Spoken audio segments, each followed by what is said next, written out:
Rural Americans deserve access to the best of what our nation has to offer, especially health care. Across every state and every community, America's rural hospitals are the first line of defense, protecting our families, neighbors, and loved ones. No matter where you live, hospital care doesn't clock out. They're there 24 hours a day, 7 days a week, 365 days a year. Each year, America's over 5,000 hospitals care for millions of patients, providing 24/7 emergency care, delivering babies, cancer treatments, and other life-saving care that patients rely on. Behind every one of those patients are doctors, nurses, and caregivers working tirelessly to keep people healthy and safe. Hospitals are our community's lifelines. They employ our neighbors and keep our families healthy. But now, some in Congress are threatening access to care. Tell Congress, protect patient care to keep America strong. Don't cut rural health care. The James Golden Show on the Red Apple Podcast Network. And Bernadette is on the line from New Jersey. Bernadette, thank you for waiting. How are you this morning? Somebody said something to me and he goes, oh, you're from... And turn off the radio, Bernadette. Let's make sure people are there. Meanwhile, John Katzmatidis is still with us, ladies and gentlemen, and Ed Cox has joined us, who also has some pretty strong creds when it comes to dealing with the China question. Welcome to you both. Good to be on. Thank you. So what do you make of events of the day and the impact that it's going to have on the geopolitical world as we know it today? It will be very difficult for Russia or China to get involved in this kind of a war. Russia's got its hands full with Iran, where they're losing more troops than they can replace. And China is not one to project power in this kind of situation. Maybe some supplies to Iran, which would be very dangerous, particularly some of their anti-ship weapons. So we got to be sure that doesn't happen. But otherwise, China is not going to get involved. Okay, I've been asking people all morning, Ed, by the way, Ed, I just have to say this. One of my heroes in the foreign policy scene, you know quite well, his name Richard Milhouse Nixon. Oh yes, I traveled all over the world with him. You are right.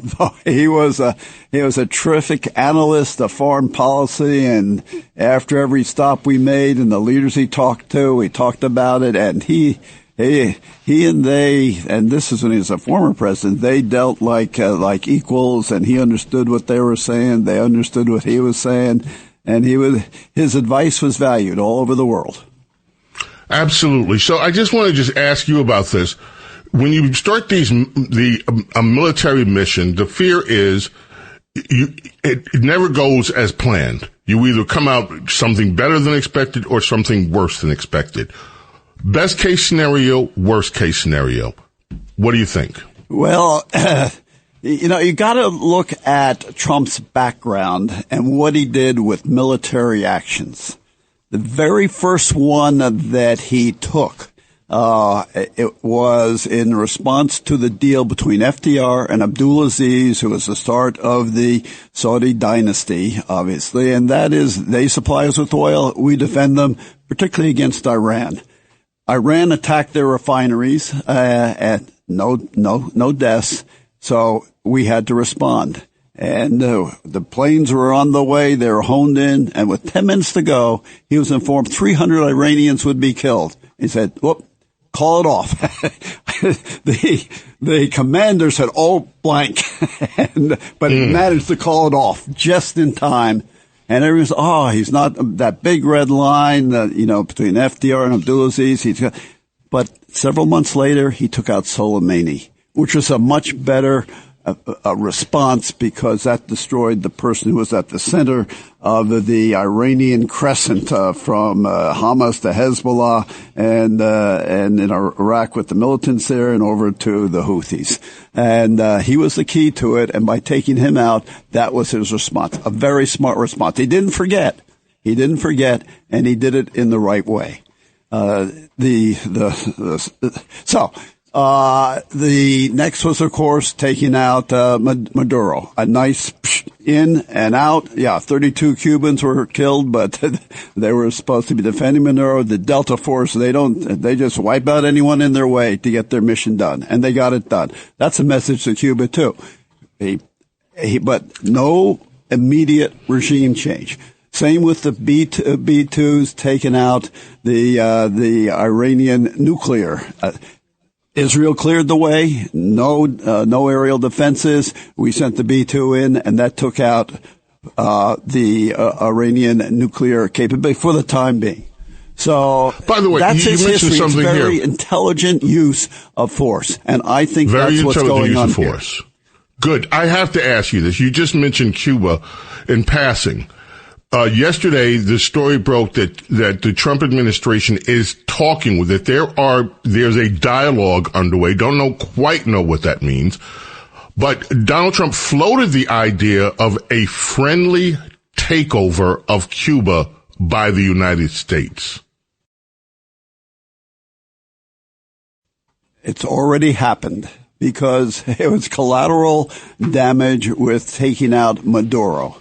And Trump talked about the oil and, the New York Times, they all poo-pooed it. But I'll tell you, in taking out that oil and preventing the oil shipments, they had to come to the United States, which is good for us, by the way. Our refineries take heavy oil, and that's heavy oil from Venezuela. They're designed to do that. They're doing that again. That's good for America. But in the process, he also prevented oil from going from Venezuela to Cuba and from other countries to Cuba.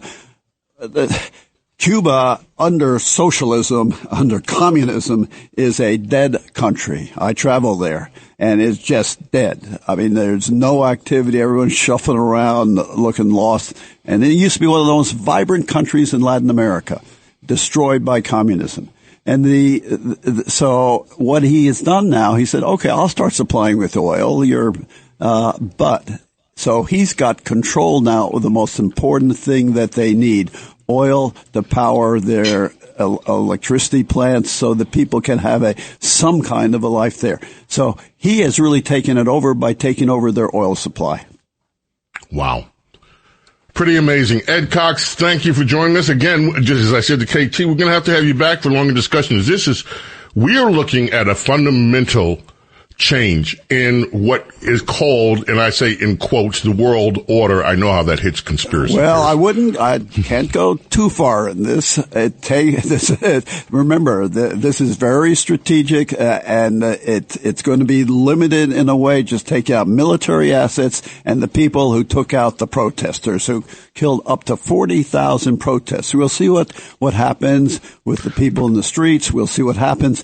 But at the moment, it is a very limited kind of process. Yes, there'll be a lot of firepower, but it's going to be limited to military to take out missiles, maybe some of their uranium sites, and taking out the But do you see the Guard. government of Iran surviving this as they are currently? Do you see them surviving? If they're willing to kill their own people, yes, they could survive. If you're willing to do that, you can survive. Gosh. But how long they survive, don't know. How long this operation goes on, is a question, but it is going to be a very disciplined operation, both from the Israeli point of view and from Trump's point of view.